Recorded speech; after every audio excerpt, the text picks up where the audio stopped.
কলকাতায় যারা যায় তাদের প্রথম চিন্তা হলো কোথায় থাকবে। কলকাতায় গেলে বাংলাদেশিদের প্রথম পছন্দ হলো ধর্মতলার মার্কো স্ট্রিট। মূলত এর আশেপাশেই আমরা বাংলাদেশিরা থাকতে পছন্দ করি। এই ভিডিওতে আমি আপনাদের দেখাবো কিভাবে আপনারা বাজেটের মধ্যে ভালো হোটেল রুম খুঁজে পাবেন, এবং ভিডিওতে হোটেলের ঠিকানা, নাম্বার সহ সকল যাবতীয় তথ্য দেওয়া থাকবে। তো বন্ধুরা, ভিডিওটি সম্পূর্ণ দেখবেন।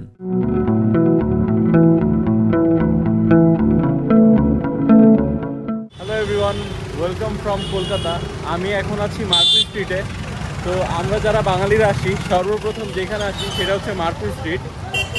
এখন আমি আপনাদের এই ভিডিওতে দেখাবো যে আপনারা মার্কো স্ট্রিটে নেমে কীভাবে হোটেল খুঁজবেন।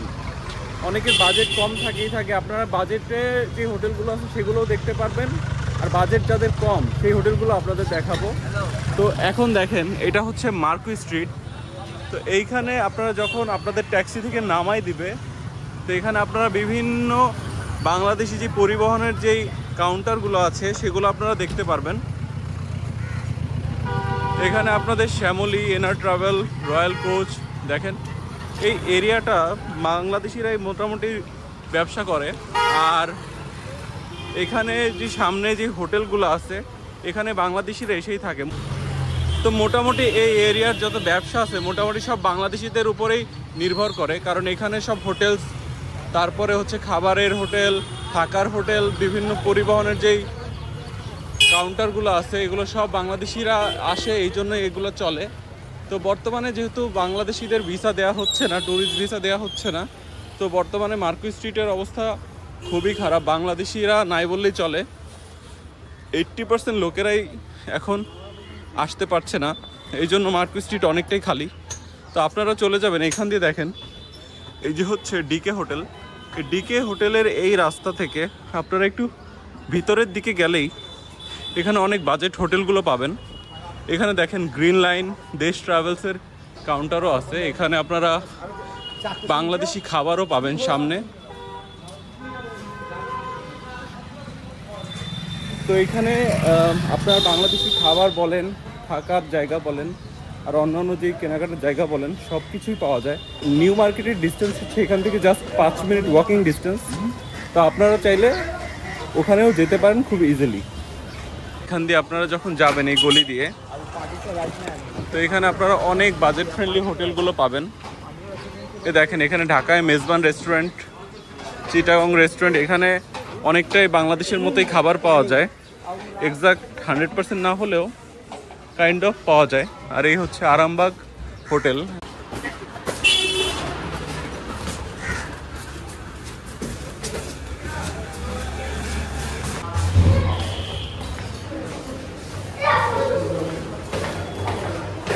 কাজ চলতেছে নাকি নাকি এটা এমন কেন? হ্যাঁ, তো অপরিষ্কার রুম রেডি করা হবে। কেসি সব রুম আছে। যেটা রয়েছে ওটা তো লাইট এইটা দিয়ে দেন। আর কাছে হয়নি না না,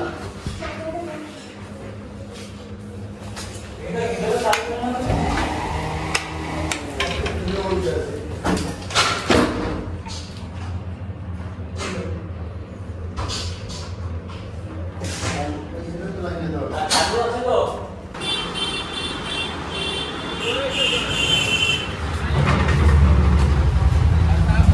এখানে আপনাদের হচ্ছে দুটো জিনিস থেকে সাবধান থাকতে হবে। যারা মূলত শিয়ালদা থেকে আসবেন, ট্যাক্সিওয়ালাদের ওরা অনেক বেশি ভাড়া চায়, তো ওদের থেকে সাবধান থাকবেন। আর হচ্ছে এইখানে এই যে স্ট্রিটটা দেখতেছেন, এখানে অনেক প্রচুর পরিমাণে দালাল আছে, মানে হোটেল আর অন্যান্য যে ব্যবসা প্রতিষ্ঠান আছে, যেমন যেই বাস কাউন্টারগুলো দালাল আছে, তো তারা আপনাকে বেশি দামে ডাকবে, বলবে যে কম দাম আমাদের হোটেলে আসুন, বাট ওইখানে নিয়ে হয়তো বা একটু ফাঁসাই দিতে পারে।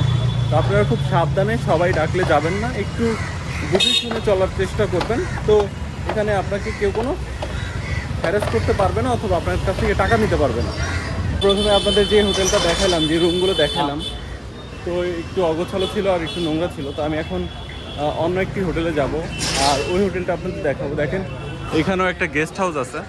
মানে এইখান দিয়ে আপনারা, মানে এই লাইন দিয়ে গেলে, ডিকে হোটেলের পাশে যে রাস্তাটা গেছে এদিক দিয়ে গেলে আপনারা একটার পর একটা গেস্ট হাউস, হোটেল এগুলো পাবেন। প্রত্যেক জায়গায় খাবারের দোকান আছে, তারপরে আপনার মনে করেন যে মাংসের দোকান বলেন, বিভিন্ন ফল ফলালি বলেন, গেস্ট হাউস বলেন, সব আপনারা এখান দিয়েই পেয়ে যাবেন। তো আপনাদের বেশি দূরেও যেতে হবে না, পরপর হোটেলগুলো আছে। তো আপনারা জাস্ট একটু ঘুরে ঘুরে যদি দেখেন তাহলে আপনারা আপনাদের পছন্দের মতো রুম নিতে পারবেন, আপনাদের বাজেটের মতো রুম নিতে পারবেন। তো আমি এখন এই হোটেলে গিয়ে দেখি এখানকার রুম কেমন।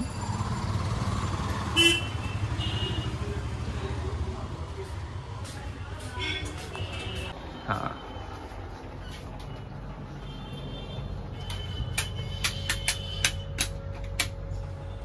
এটা হচ্ছে আপনার শেয়ারিং রুম।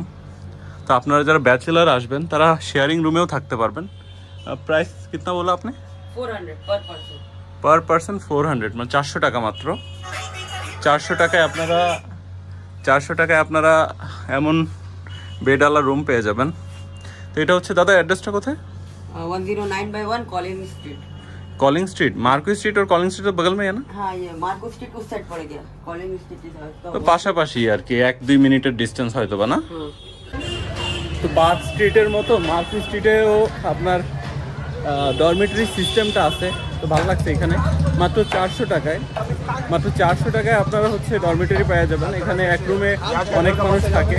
মার্কো স্ট্রিটে যে ভিডিওটা আমার চ্যানেলে আছে ওইখানেও দেখেন, যেটা আমি আগেরবার ছিলাম।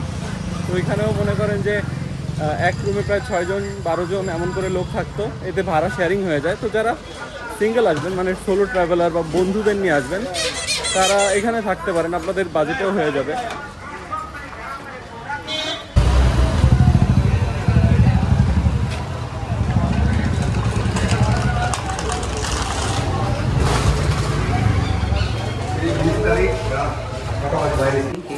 দেবো আচ্ছা, ভাড়াই করেন? ভাড়া কি বেশি বলবো আপনারা? না, আমি তো জানি, বলেন। যেমন এসছেন এখন ভাড়া তো কম করেই বলা হচ্ছে। 303 হচ্ছে 500 টাকা, আর এইটা হচ্ছে 1000 টাকা। 1200।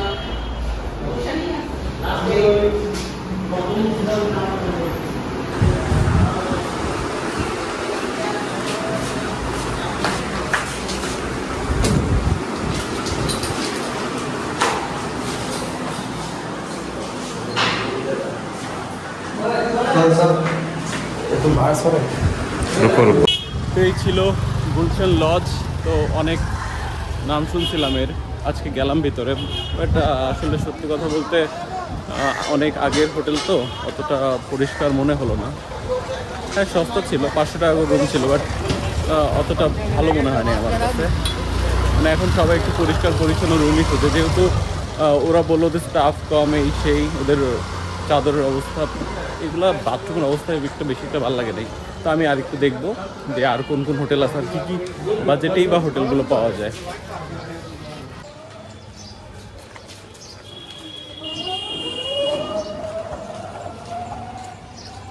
ফিফা গেস্ট হাউস, এখন এটাই যাচ্ছি, দেখা যাক এটা রুমগুলো কেমন, আর রুম খালি আছে কিনা। যদিও এখন বাংলাদেশি নাই বললেই চলে, তো খালি থাকার কথা।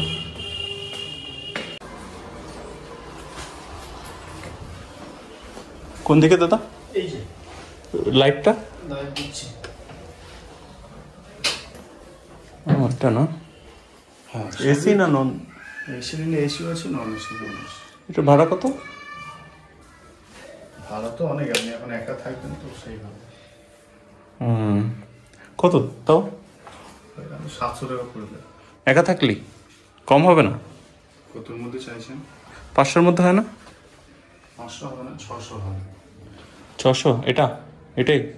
এই একটাই আছে আপনি। ও আচ্ছা। তো এই হচ্ছে মার্কো স্ট্রিট, যেখানে হচ্ছে শ্যামলীর কাউন্টার। এখানে মূলত বাস এসে থামে। দেখেন ওই যে একটা বাস দেখাও যাচ্ছে, ওই যে শ্যামলীর বাস। তো ওইখান থেকে এখানে আবার হাঁটলে দেখেন গেস্ট হাউসের অভাব নাই, এখানে অনেক গেস্ট হাউস আছে।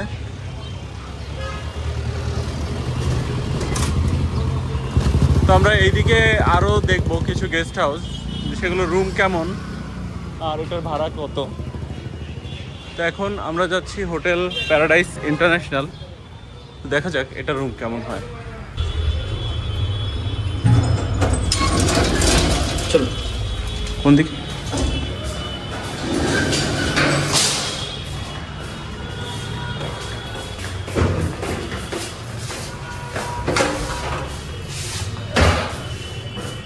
This is the room. এটা হচ্ছে single room but double bed, আপনারা চাইলে দুজনও থাকতে পারবেন। এটা কি এসি আছে না, ওয়াইফাই আছে? ওয়াইফাই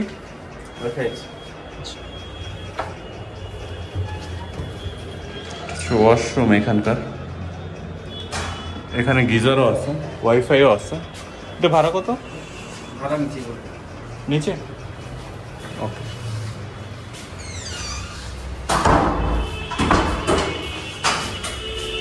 তো এই হোটেলে লিফটের ব্যবস্থাও আছে।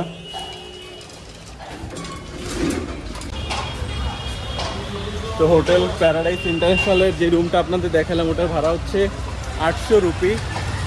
তো ওটার থেকে যেটা আগে দেখালাম ওটার ভাড়া আবার কম, 600 রুপি।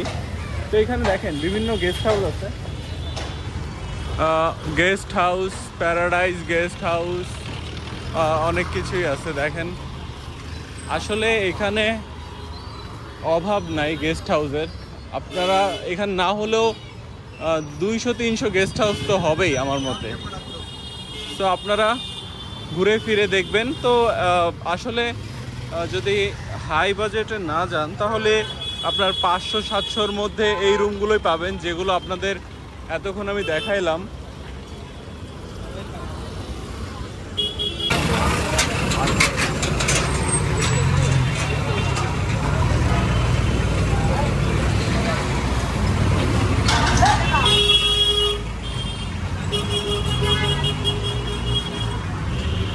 ভিতরে মানে খুঁজে দেখেন আপনার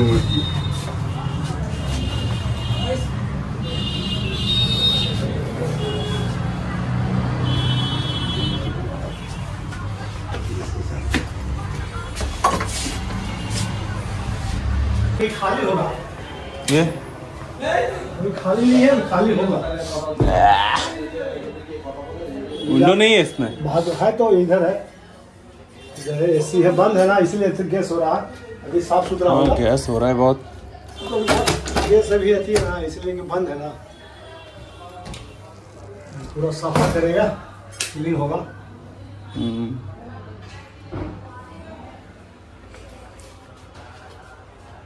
एसी है ना? हाँ, हम लोग को सब एसी मिलेगा, एसी गीजर वाईफाई।